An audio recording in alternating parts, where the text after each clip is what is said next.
उत्तुंग शिखर पर बैठ शिला की शीतल छांव, एक पुरुष भीगे नयनों से देख रहा था प्रलय प्रवाह।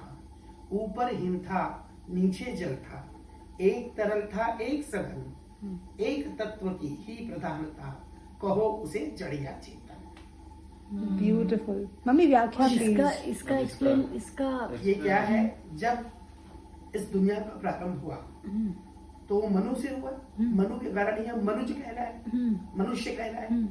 जैसे आत्मा से जन्म लेने के कारण आत्मज कहलाते हैं आप आत्मजा कहलाती हैं। वैसे ही मनु से उत्पन्न होने के कारण हम मनुज कहलाए। मनुज का मतलब मनुष्य ही होता है।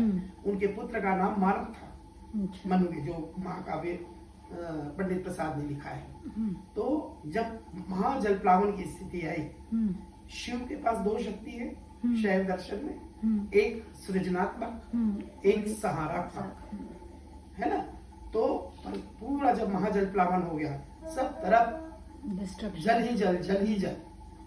तो मनु जो है हिमगिरी के उत्तुंग शिखर पर बैठे हैं, सबसे ऊंची चोटी, सबसे ऊंची चोटी, बैठ शिला की शीतल छांव। शिला की शीतल छांव कैसे आएगी? कि वो शिला ऐसी है, शिला माने पत्थर, पत्थर ऐसा है। तो यहाँ बैठे हैं मनु, और वही एक पुरुष बचा है पूरी दुनिया में, और कोई भी नहीं। और नीचे शीतल रूप है तो पानी है, बह रहा है। वो जम गया तो जड़ रूप है, बर्फ है।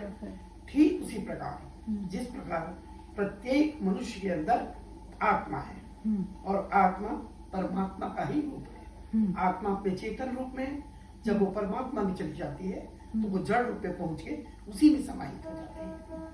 ऐसा ही है।